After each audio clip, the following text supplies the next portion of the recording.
बौद्ध धर्म को अपनाया। 14 अक्टूबर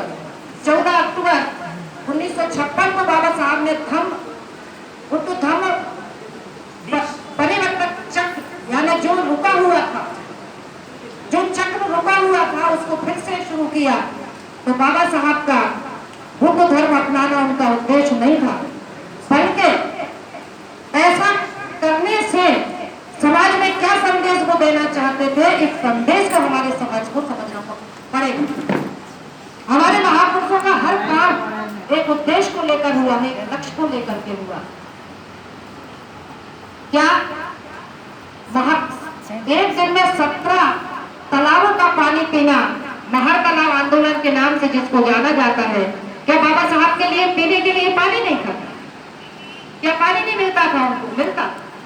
लेकिन वो एक दिन में 17 तालाबों का पानी पी करके ये जताना चाहते थे कि जिस तालाब में, जिस नदी में सूअर, कुत्ता, गधा, गाय, बिल्ली, घोड़ा, भैंसे लैट्रिन कर सकती है, बाथरूम कर सकती है, लेकिन तुम लोग उस तालाब का पानी नहीं पी सकते, ये जताना चाहते थे बाबा साहब।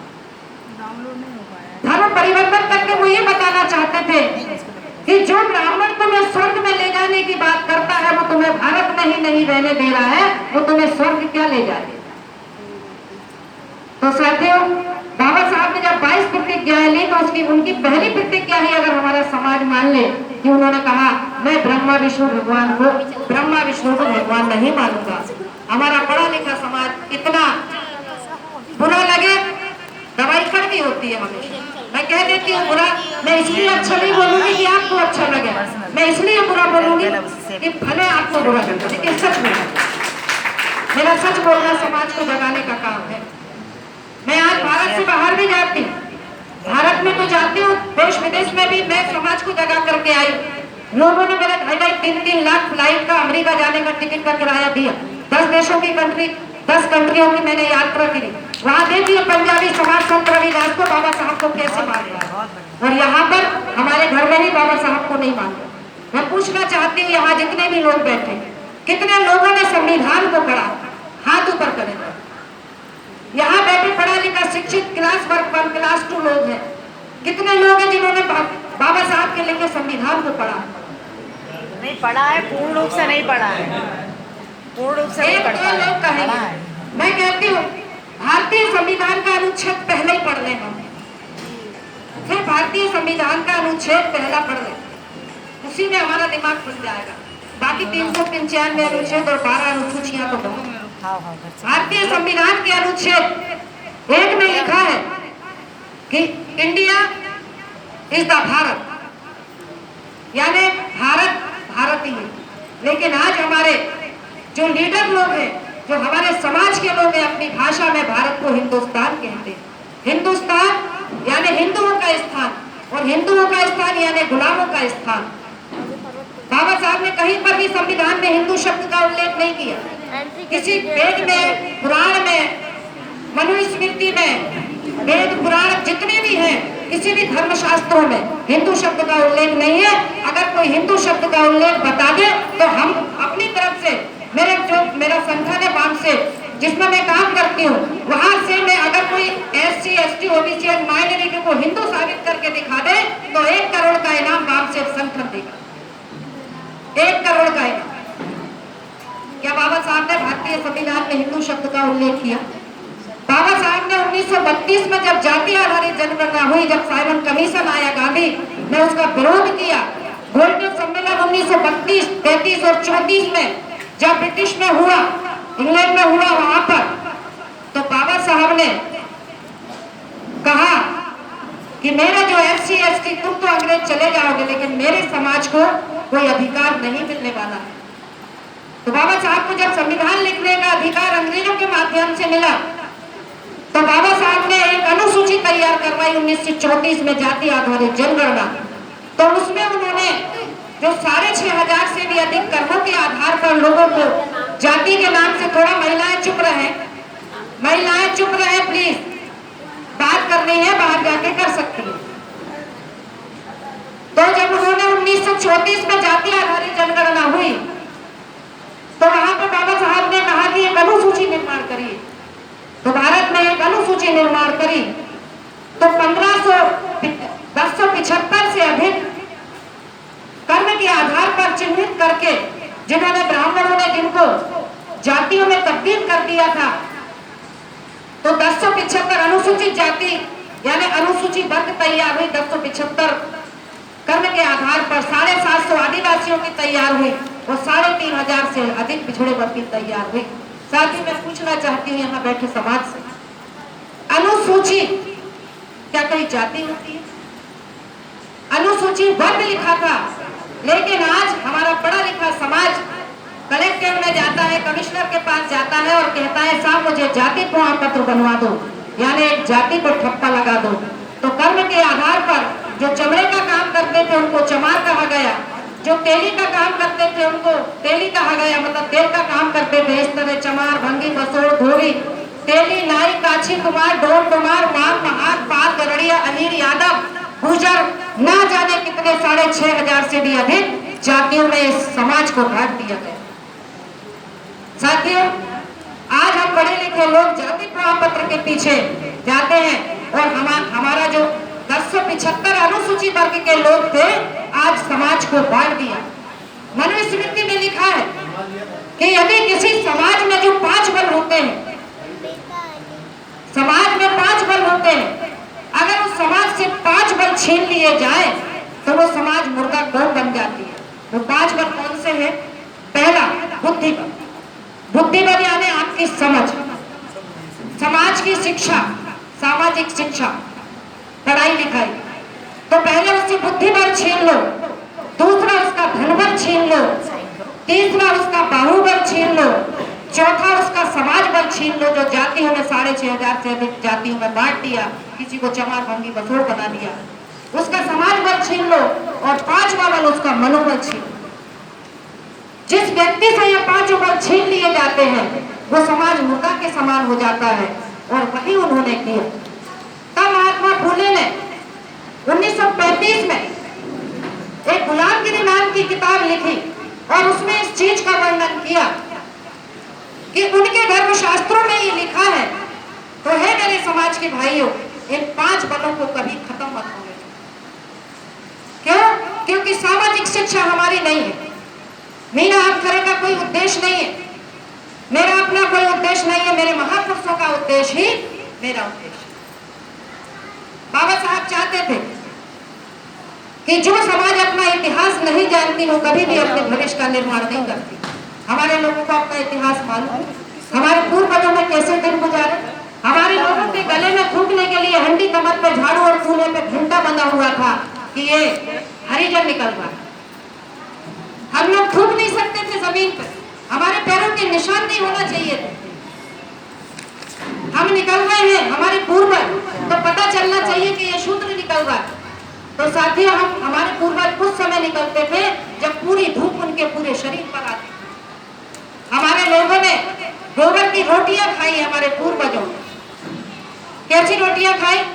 जब वो गांव में जो दावड़ होती है, बैलों को घुमाते हैं, तो वो बैल जो है वो गेहूं खा लेते थे, और उन गेहूं को जब खा लेते थे तो हमारे पूर्वज उस गोबर को लेकर के आते थे, धोते थे, उसको सुखाते थे और उसका पीस करके, चक्की से पीस करके गोबर की रोटी बना के खाते थे। क्योंकि गेहूं में जो एक पेट कटा हुआ होता है उसमें गोबर भर जाता, समाकोदों की रोटियां खाते थे।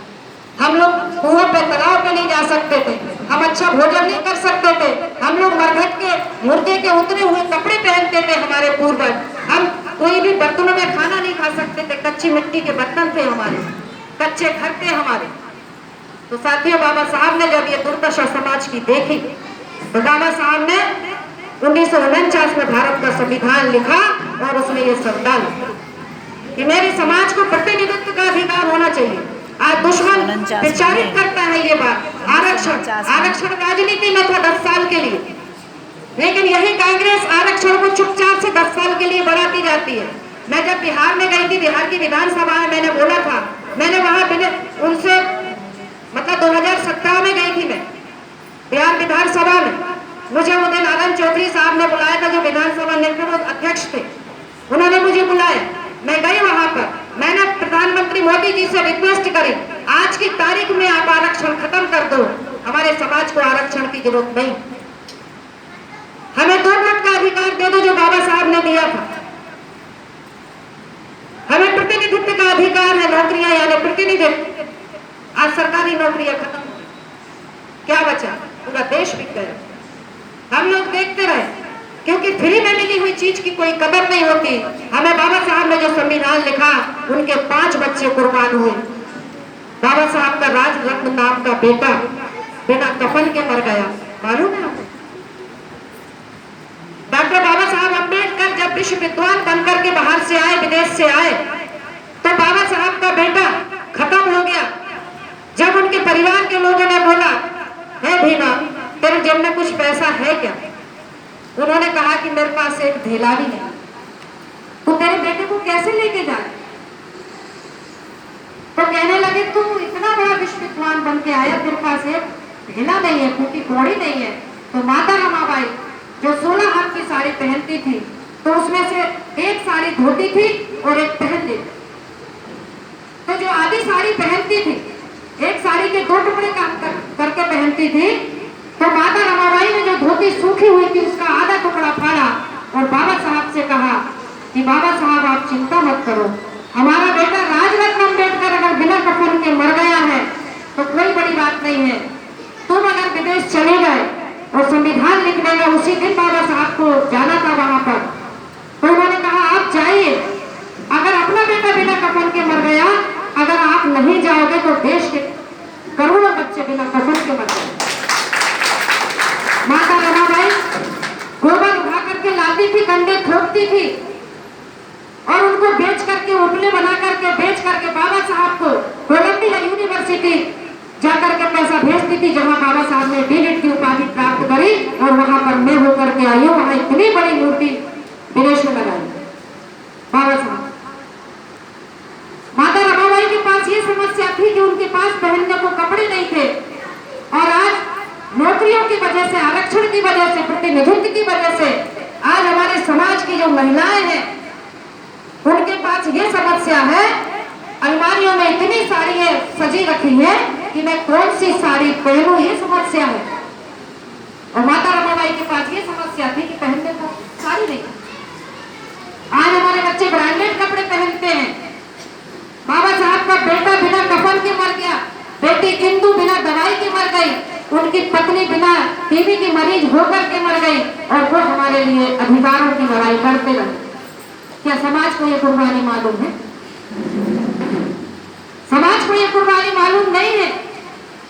अगर समाज को ये कुर्बानी मालूम होती तो आज जो हमारा संविधान, भारत का संविधान खत्म हो रहा है, उसको हम बचाने में कामयाब होते। जंतर मंतर पर भारत के संविधान को जला दिया गया, समाज में कोई प्रतिक्रिया हुई नहीं? क्यों नहीं? समाज जागरूक नहीं, हमारे महापुरुषों के आंदोलन को जानते ही नहीं। माता सावित्रीबाई जिन्होंने शिक्षा की जनक कहा गया है,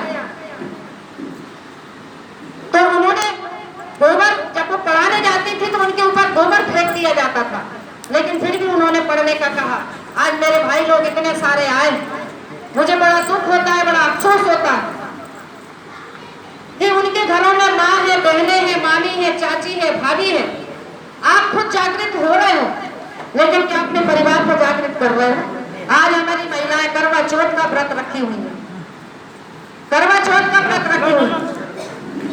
तो आज क्या है, एक बार क्या हुआ, छोटी सी बात बताऊंगी कि लक्ष्मी का वाहन उल्लू है, और उल्लू ने कहा लक्ष्मी जी तुम्हें तो सब कोई पूजता है, लेकिन कभी मेरी पूजा नहीं होती। तो उन्होंने, लक्ष्मी जी ने क्या बोला, दिवाली से 11 दिन पहले करवा चौथ का व्रत आएगा तो उस दिन तेरी पूजा होगी। तो आज जो करवा चौथ का है, ये उल्लू की पूजा हो रही है, और हमारे पुरुष वर्ग को आरती उतरवाने में, माला डलवाने में बहुत आनंद है। साथियों, महिलाएं दोहरी गुलामी जी रही है। एक तो ब्राह्मणी व्यवस्था की गुलाम है, दूसरी सामाजिक व्यवस्था की गुलाम है। मनुस्मृति में क्या लिखा है? मैं हमेशा संविधान और मनुस्मृति अपने साथ लेकर के चलती। मनुस्मृति में क्या लिखा है? महिलाओं के लिए जो चीज लिखी है कि यदि किसी पुरुष से, उसके पति से अगर किसी स्त्री को बच्चा नहीं हो पाता हो तो 11 पुरुषों से उस स्त्री से बच्चे पैदा करवाए जा सकते हैं। यानी 11 पुरुषों के पास वो पति अपनी पत्नी को सौंप सकता है, लेकिन उसके वंश का नाम होना चाहिए। आज हमारी महिलाओं को क्या किया, रोटी बनाने और बच्चा पैदा करने की मशीन समझ के रखा।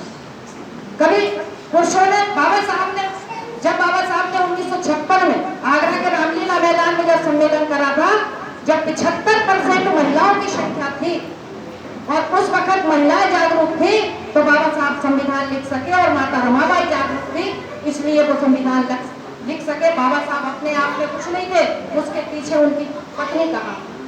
आज हमारी महिलाएं क्या कर रही है, सोफे पर बैठ करके टीवी देख रही है, करवा चौथ देख रही है। पढ़ा लिखा समाज टीवी और सीसी में मस्त है। संडे को मटन में तब्दील कर दिया। बाबा साहब ने हमको संडे की जो छुट्टी दी है वो समाज में काम करने के लिए दी, ताकि मैं भी एक दिन नौकरी वाली, मैंने क्यों छोड़ी। महापुरुषों की वजह से घर में 2 लोगों में से एक आदमी नौकरी में है ना, बच्चे पल जाएंगे। मेरे को मेरे मायके वालों ने डिब्बे में पैक कर करके गिफ्ट नहीं दिए थे, बच्चे आपने पैदा करे, आप पालो। मैंने आम खरीदी से, ये बैठे हैं सामने, मैंने आम खरीदी से कह दिया कि यदि तुमने मुझे समाज के काम करने से रोका तो इतना मत भूलना कि मैं आपको तलाक भी दे सकती, क्योंकि मैंने महापुरुषों को कहा। हंगामा खड़ा करना मेरा मतलब नहीं, मेरी कोशिश है कि तस्वीर बदलनी चाहिए, समाज में परिवर्तन। अगर महिलाएं शिक्षित होगी, अगर एक आजाद स्त्री ही आजाद संतान को जन्म दे सकती है, एक गुलाम स्त्री कभी गुलाम यानी आजाद संतान को जन्म नहीं दे सकती। हमने क्या करा, पीढ़ियों हमें हमारे पूर्वजों से मिला जो कुछ भी मिला, और आज हम उसको ढूंढ रहे। तो साथियों, मेरा आप लोगों से यही कहना है कि एक जगह एक सम्मेलन चल रहा था, कुछ बंदरों ने एक सम्मेलन आयोजित किया, कुछ समझदार बंदर थे, उन्होंने सम्मेलन आयोजित किया और उन्होंने कहा यार हमें भी इंसान जैसे जीने का अधिकार है, तो हमें एक सम्मेलन आयोजित करना चाहिए। समझदार बंदरों ने कुछ और समझदार बंदरों को बुलाया और वहां पर आए वो लोग। जब वहां प्रोग्राम चल रहा था तो कुछ जो बंदर थे वो कहने लगे फालतू बातें हैं, बकवास है, यहाँ तो भाषणबाजी चल रही है, हमारे कोई काम का नहीं है, उठ करके चलेगा। कुछ बंदर थे जो आखिरी तक बैठे रहे, आने वाली पीढ़ी उनके इंसानों के जैसे जीवन जीने लगी। अब जो उठ करके चले गए, उनकी पीढ़ी के जो लोग थे, एक मदारी आता है और बीच रोड पर उस बंदर और बंदरिया के गले में एक रस्सी बांध करके और उनको बीच रोड पर नचाता है और उनके पिछवाड़े पर लकड़ी से मार मार के नचवाता है। वो बंदर बंदरिया रोते हैं, आंसू पोंछते हैं, और वो बंदर जो बंदरिया होती है वो कुछ मुंह से बुदबुदाती है, ऐसा लग रहा था जैसे वो किसी को गाली बक रही है। मैं पूछना चाहती हूँ, वो बंदर बंदरिया किसको गाली बक रहे थे, बताएगा कोई? पूर्वजों को। कुछ लोगों का कहना है पूर्वजों को, और कुछ लोगों का सोचना होगा मदारी। साथियों, वो मदारी को नहीं बल्कि अपने पूर्वजों को गाली इसलिए बक रहे थे कि जिस दिन वहां पर इंसान बनने का आंदोलन चल रहा था, सामाजिक शिक्षा का निर्माण हो रहा था, उस दिन हमारे पूर्वज यदि उस शिक्षा को ग्रहण कर लेते तो आज ये बदारी हमें नचवाता है। साथियों, नेतृत्व करने वाले ईमानदार लोग होना चाहिए। एक बार तथागत बुद्धा एक जंगल में बैठे हुए थे, वहां से कुछ हाथियों की टीम निकलती है। एक हाथी लगड़ा के चल रहा था। कुछ लोगों ने बोला यार ये बहुत ज्यादा लगड़ा के चल रहा है, काफी दिन हो गए, इसका कारण क्या है? सब जगह दिखाया, कहीं पर उसका इलाज नहीं हुआ। कुछ लोगों ने बोला वो बुद्धा बैठे, चलो उनके पास चलो। गए लोग, बुद्धा ये हाथी जो है लगड़ा के चल रहा है। बुद्धा ने ध्यान से देखा और उन्होंने कहा एक काम करो, इसके हाथी के आगे जो महावत है इसको हटाओ। उन लोगों ने ऐसे ही किया। कुछ दिन बाद वो हाथी अच्छा चलने लगा। उसी समय कुछ समय बाद फिर बुद्धा का वहीं बैठना हुआ और उन लोगों का निकलना हुआ। सब लोग दौड़ करके गए, बुद्धा आपने ऐसा क्या कर दिया, ऐसा क्या जादू कर दिया कि वो हाथी हमारा अच्छा चलने लगा? हमने बहुत इलाज करवाया। बुद्धा ने बोला कि मैंने कोई जादू टोना नहीं करा, मैंने सिर्फ इतना करा कि उस हाथी के आगे जो महावत चल रहा था वो लगड़ा था और उस लंगड़े महावत का अनुसरण हाथी करता। हम लोग सफल क्यों नहीं होते?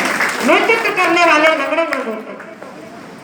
नेतृत्व करने वाले जिस दिन ईमानदारी से महापुरुषों के आंदोलन को पढ़ लेंगे, समझ लेंगे, समाज में प्रचार प्रसार करेंगे, साथियों उस दिन मैंने कहा कि जिसने बाबा साहब की उंगली पकड़ ली उसको किसी के पैर पकड़ने की आवश्यकता नहीं। ये आपको समझना होगा।